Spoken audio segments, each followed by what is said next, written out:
It's the beginning of the 2018 school year here in the United States, and that means Google Classroom has seen some significant updates. This is a classroom I had from last year. This is just a demo course that I used to teach people how to use Google Classroom. And you can see there's students in here. We haven't turned in assignments, assigned assignments, and graded ones. And they've really changed how this all looks this year. So I'm going to go over to the class here, and we can see that there is a very big difference in how this looks this year. When we go in, the main page is really just like a condensed area of stuff. It's not the big list where you can see everything that was turned in right away. And on a student end, it looks different, and I'll show you that in just a second. When I go to the add button, there's not assignments like there used to be. It's just an announcement and reusing a post, and a post is the same thing as an announcement. So if you want to reuse an announcement, you can do that, but there's no place to add assignments on there. To do that, what you need to do is go to classwork. From there, you can create and you can do assignments, questions, or reuse. You also have a new one where topic. Previously, we did have topics where I could define demo topic 1 and 2, and I could search on those and it would kind of just go through and get them set up there, but it wasn't anything super big deal. Now you can see that Unit 1 has everything set up inside of it, and when I click on it, I can see if things are turned in or assigned. So there's a quick, easy way to kind of see what's going on there.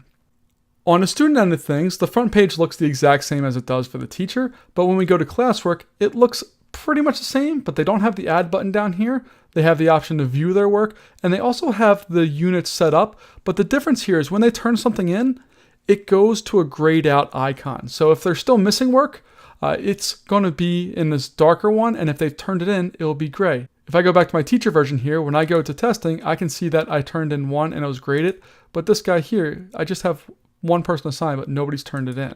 So you can very quickly see as a student what you have and have not done. Now, unfortunately, as a teacher, there's not a way or a repository where you can see all of the graded assignments or all the things you wanted to review as there was in the past. But at least in this case, you can go through and the student can very, very easily tell what they did and did not do.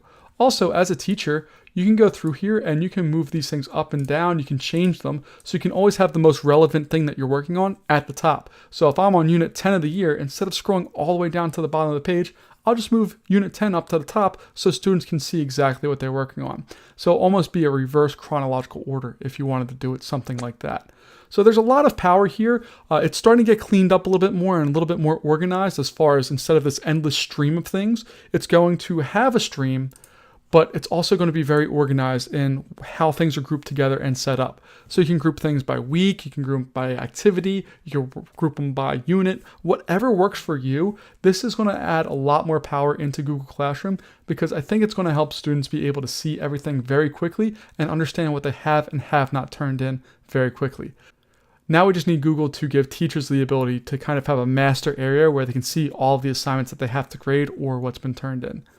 If you have any other questions on this, please leave them in the comments below. I'll be updating my courses on Google Classroom to reflect all these changes here in the near future. But if you click on this little question mark as well, you can see exactly, you can ask a question, you can send feedback, you can also get ideas of what's new. So if you want that graded area back, as I've heard from some of my students, click on that send feedback and tell Google that you want it. They are very responsive, and a lot of things that I've asked for have actually been put into Google Classroom. I'm sure I'm not the only one that's asked for them, but things that you do ask for do wind up in the end product, which is just awesome.